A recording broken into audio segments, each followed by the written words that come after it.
Hi, I'm Steve Younis. Welcome to the Speeding Bulletin, your Superman highlights video bringing you up to speed on what took place during the week March 22nd to March 28th, 2017.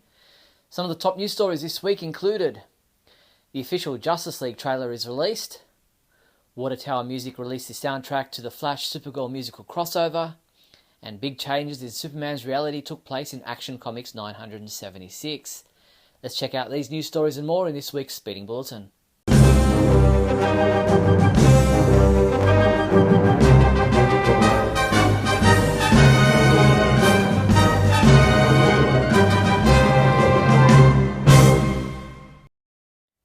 In movie news, Warner Bros. Announced that the official movie trailer for Justice League would drop on Saturday, March 25th, 1 year since the release of Batman v Superman: Dawn of Justice. To celebrate the announcement, Warner Bros. Began releasing short video teasers for each character, an official movie poster, and images from the film with the tagline, "Unite the League." And then on Saturday, Warner Bros. Released the full trailer for Justice League. Enjoy it one more time right now.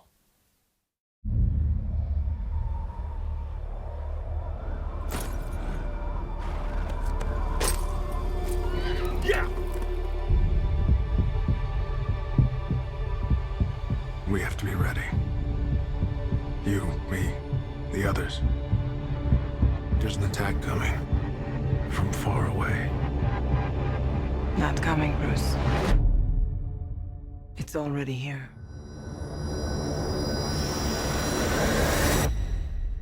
The others. Where are they? Arthur Curry, the Aquaman. It's on him. Organic and biomechatronic body parts. He's a cyborg. You should probably move. Barry Allen. Whoever you're looking for, it's not me. You're the Batman? He said the age of heroes would never come again. It has to.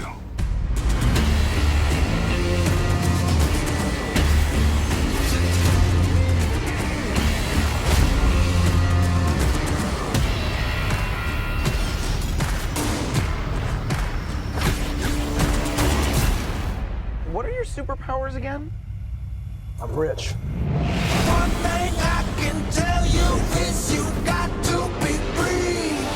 My turn. Come together.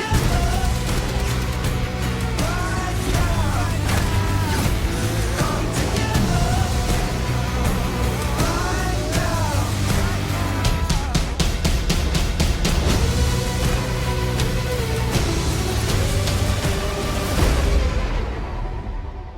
Shall we? It's good to see you playing well with others again. Just like a bat. I dig it. Maybe temporary. Yeah!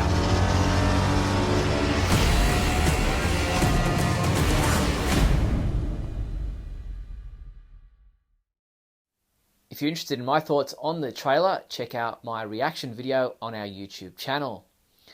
IMAX Corporation and Warner Bros. Home Entertainment announced this week a new virtual reality co-financing and production agreement to develop and release 3 premium interactive VR experiences based on some of Warner Bros. Pictures' most highly anticipated upcoming blockbusters, including Justice League, Aquaman, and a third experience that is yet to be announced.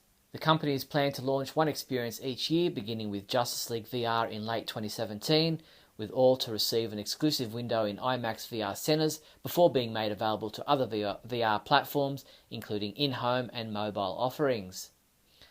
DC Superhero Girls Intergalactic Games, the second DC Superhero Girls animated movie, will have its world premiere at WonderCon Anaheim this coming weekend on Sunday, April 2nd. Starting at 10 AM in the 1,000-seat room 300AB, the screening will be followed by an action-packed panel with voice cast members from the movie. Scheduled for release on digital HD on May 9th and on DVD on May 23rd, you can pre-order DC Superhero Girls Intergalactic Games from our online store. In TV news, Superman homepage reviewer T.A. Ewart reviewed last week's episode of Supergirl, in which Mon-El's parents came to National City, revealing him to be the Prince of Daxam. TA gave this episode a 4 out of 5 rating, saying the romance between Kara and Mon-El is not one that's ever really been sold. That being said, this episode actually did bring the couple together by pushing them apart. TA also reviewed Duet, the 17th episode of Season 3 of The Flash, in which Kara and Barry are forced to sing and dance in a dream world that's very real. TA said, "You may not like musicals, singing, dancing, performing, but thankfully the cast of tonight's episode has no such compunctions," and he rated this episode a high 5 out of 5. WaterTower Music has released the soundtrack from the special musical episode of The Flash. The album, The Flash, music from the special episode Duet, features 7 tracks from the show, including songs performed by cast members Grant Gustin and Melissa Benoist. The Flash, music from the special episode Duet, is now available on iTunes. Head to our website for that link. WaterTower Music also released a few of the musical numbers from Duet via their YouTube channel. Here's some of the song Super Friends by Melissa Benoist and Grant Gustin. At times like these, when life is getting me down and the world seems like it's gonna end, ship, there's at least one power that we both still have, and that's the power of friendship. Yeah, that's exactly what I was gonna say. Yeah, it's an easy rhyme. I'm your super friend. Your super friend. I'll be there in the nick of time if you're ever in a spot. And if you're not there in time, you can just go back in time and give it another shot. I'm actually not supposed to do that anymore. Oh, okay. This week's new episode of Supergirl was titled Distant Sun. In this episode, a large bounty is put on Supergirl, and aliens from far and near attack National City, intent on taking out the Woman of Steel. Look for our episode review to be posted on our website in a few days. In a new DC All Access video, Melissa Benoist and David Harewood spoke about where things are headed for the Season 2 finale of Supergirl and what ideas are in place for Season 3. Everything's sort of in flux, and our scale just keeps getting more epic and grander, and there's a lot going on. Season 3, I'm looking forward to playing more with Sharon Leal, if that's at all possible. It was really good fun working with Miss Martian. I've heard an inkling of what they want to do for Season 3, and it's a really good idea. And it's I think fans, especially of the comic books, will really love it. Speaking of Season 3, according to Deadline.com, actress Katie McGrath will be promoted from a recurring role to a series regular in Season 3 of Supergirl. Lena Luthor, the adopted sister of Superman's villain Lex Luthor, has appeared in 7 episodes of Season 2 so far, having been introduced in the premiere episode of the 2nd season. Superman homepage reviewer Thomas Dreyfus reviewed Saturday's episode of the Justice League action animated series, titled Speed Demon. After defeating Harley Quinn, Batman and Zatanna encounter Brother Knight, who uses his dark magic to control the Batmobile and kidnap Zatanna. Thomas gave this episode a 5 out of 5 score, saying, "This episode rules." In comic book news, there was just the one comic book for us to review this week, and that was Action Comics 976, which was reviewed by Michael Bailey, who gave it a 5 out of 5, saying, "This is an odd review to write because while it is the conclusion of the story, it is also a massive change to Superman and his world." Comic books available this week from March 29th include Batgirl Annual Number 1 features Supergirl, Dark Knight 3 Master Race Number 8, which is available in a number of variant covers, Supergirl by Peter David Book 2 trade paperback, and Teen Titans by Jeff Johns Book 1 trade paperback. Unite the League. Collect DC's legendary heroes from the upcoming Justice League film. Pre-order your collection of 13-inch DC collectible statues. Pre-order the Justice League movie Superman statue for $150. Or how about the Justice League movie Aquaman statue, also $150. These and the other 4 members of the Justice League are available in statue form at your one-stop Superman shop, the Superman homepage online store at supermanhomepage.com/shop. In other news, NetherRealm Studios released the Shattered Alliances Part 3 trailer for the upcoming Injustice 2 video game. The House of L has a new hero. Check out Supergirl's side of the story.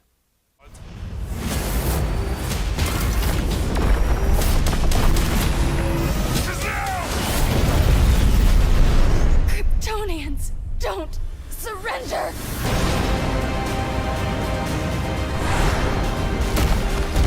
We have to save them from themselves. This symbol should give people hope. Injustice 2 will be available for PlayStation 4 and Xbox One on May 16th, 2017. You can pre-order it from our online store now. The Art of DC, Dawn of the Superheroes, a one-of-a-kind exhibition that celebrates DC's rich history, unique mythology, and iconic superheroes and supervillains, will launch at the end of March in France. The exhibition will feature nearly 250 original drawings, more than 300 preparatory sketches for the cinema, and a curated selection of authentic costumes and props used in the films. The exhibition runs from March 31st to September 10th in France. Visit the official website for more information and to purchase tickets. For technical reasons, we've had to reset our mailing list for the Superman homepage Big Blue Report newsletter. Most of you who are already subscribed to our mailing list should have received a subscription notice containing the link for the new mailing list system. If you haven't received the email and you wish to continue your subscription, or you want to subscribe for the first time, all you need to do is fill out the form at the bottom of our website. That's all the news there was for the week March 22nd to March 28th. Up next is Scotty V with his edition of this week's Great Scott segment. But hang around afterwards as I'll be back with my new segment, Did You Know? Great Scott! Great Scott! Great Scott!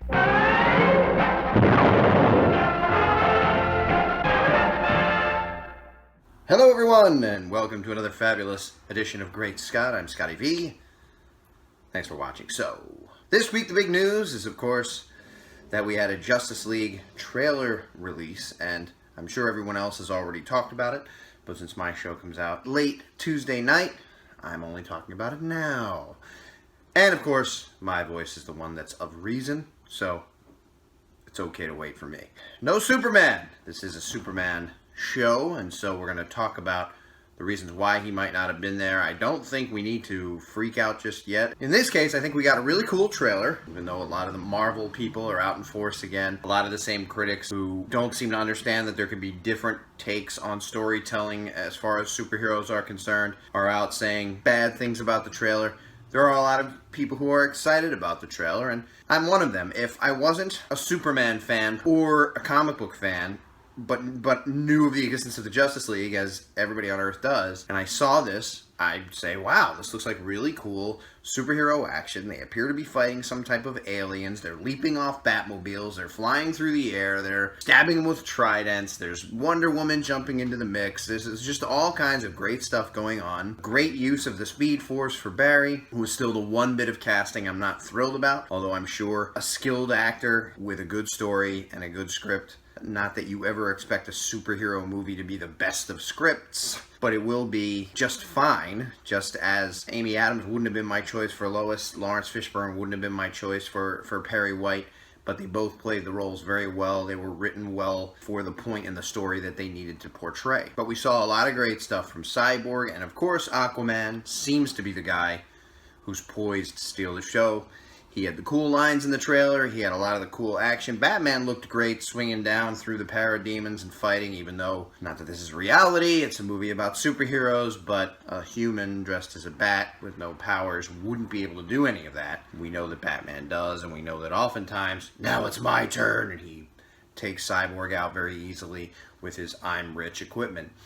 They're always going to portray Batman in this light. They're always going to make him an equal of the Justice League, which I'm not even sure is wrong when you're going to have Batman in there. He's supposed to be one of the world's greatest heroes, so he should be somehow on equal footing. It's his wits, it's his money, it's his ability to match their power with his gadgets and things. But I usually tend to think of him as more the planner, the strategist. Occasionally he's down in the fray, but generally not when they're fighting aliens and monstrosities and things. Like Doomsday, he just jumped out of the way and probably should have been dead on a number of occasions. But again, they wanted to show he's quick-footed and he's able to get out of the way of these huge beams of light. The Superman issue, I don't think is really an issue. I hope I'm proven right, because I believe, and I hope, and I think that this would be the best way to use him in this case, based on comics and based on its own reinterpretation of what happened in the comics, and that is, whether you're familiar or not, when he was killed by Doomsday, first of all, there was a big battle with lots of heroes. They all perished or were knocked aside pretty easily. And in the end, it was proven that only Superman could take Doomsday down. He was the only one left standing, and he had to do it by both of them dying. When he died, he went into a hibernation phase. Everyone thought he was dead. His body disappeared. He was rejuvenated by a Kryptonian matrix. At that time in the comics, he wasn't born on Krypton and sent here. He was actually born in space on the way here. He was removed from the womb, and there was this Kryptonian device that kept him alive and nourished him as he grew into a full infant ready to be born. That device was still around, and they used it. Some people might call that a MacGuffin. They called back upon it. They used it to rejuvenate him and bring him back to life after having been dead. They're not going to do that exactly in the movie, but they could have him wake up with some sort of amnesia, not really knowing who he is, not having his powers, trying to rejuvenate himself somewhere, hopefully a fortress of some kind, even though we haven't really seen one. Although the Kryptonian ship still does exist in some capacity. Helix is there, so there could be something along those lines going on. Maybe Helix comes in, shows him what's happening with the League. Maybe that helps jog his memory, and hopefully he shows up when they need him. It would be great if he came in with laser guns and machine guns, which is what he had in the story in the comics when he came back before he got his powers. And then there was some sort of technical glitch with the Supergirl at the time, who wasn't really Supergirl, where a beam went through her, hit him, and he got his powers back. Again, they won't do that. But maybe he could get his powers back a different way, and in the end be the reason that the League triumphs. Not because they gave up, not because they all lost, but because they're fighting their hardest, and it's clear that it's desperate. I don't think they did as great a job as I would have liked in the Doomsday battle to show that Superman absolutely had to do what he did with the Kryptonite spear. The way it looked, he could have given it to Wonder Woman. She seemed to be smiling still and having a good time. We can kind of ascertain Doomsday was getting stronger with each chop off of an arm and with each hit and with each kick, and that eventually it would overpower Wonder Woman. And she wasn't really being that effective. She was fighting and getting knocked back, and it wasn't hurting her, and she enjoyed the battle, but it wasn't really getting her anywhere either. But they didn't do a great job of showing it as a desperate situation where Superman needed to sacrifice himself, whereas in the comics it was a long, drawn-out battle where lots of people died, and there was lots of destruction, and clearly the whole world was in danger, and only Superman could stop him. It would be nice if in the Justice League we were shown that Superman really needs to be there in some cases when it's such a dire situation. Although I could see the non-Superman fans saying, see, Superman far too powerful, all the other members aren't needed. But they are in their own ways, and of course you'll need every one of them to finish the final battle, but perhaps at a very opportune time, Superman could arrive, get his powers back, and make it all happen. That's what I'm hoping will happen. We see Lois look to the sky. I'm hoping there's a search for Superman's missing body, and of course Lois is at the front of that. It would be a good reason to have her in a Justice League movie where there's a missing Superman, and they're with these choose your own hero and have the icon on your Facebook picture things, and Superman's not being in there. I think that's a clue as well. It's not just we're forgetting about Superman, it's Superman is missing. We know that most of you saw the dirt rise at the end, so something's going on there, but is he back to life?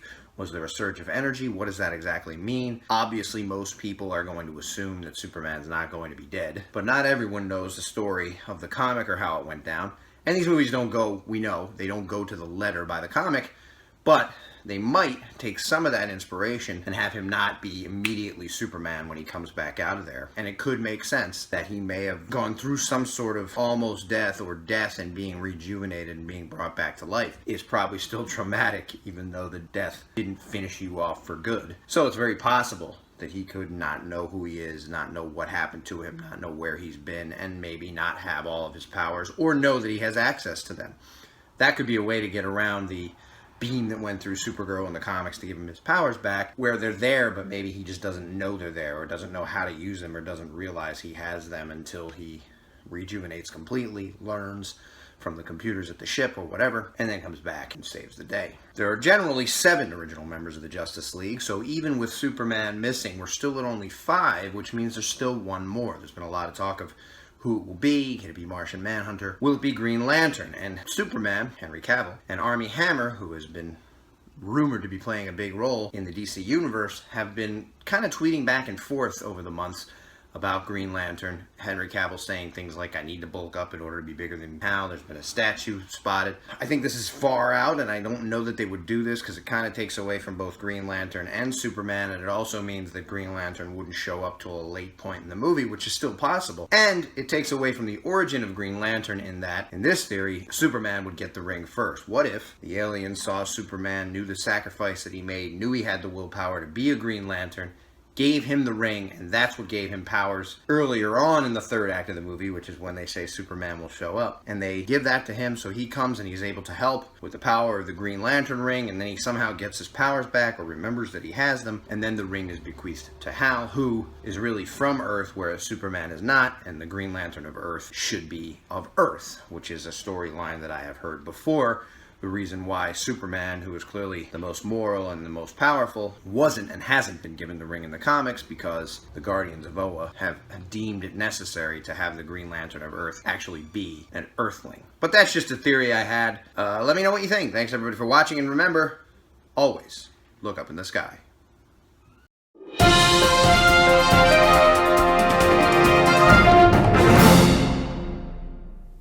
Welcome to my first edition of Did You Know?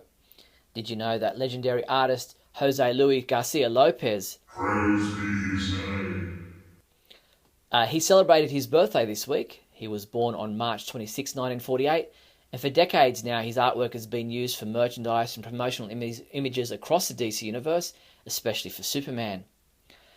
Well, that's it from me for another week. If you found this video useful, informative, or in any way entertaining, then please like, share, and comment below.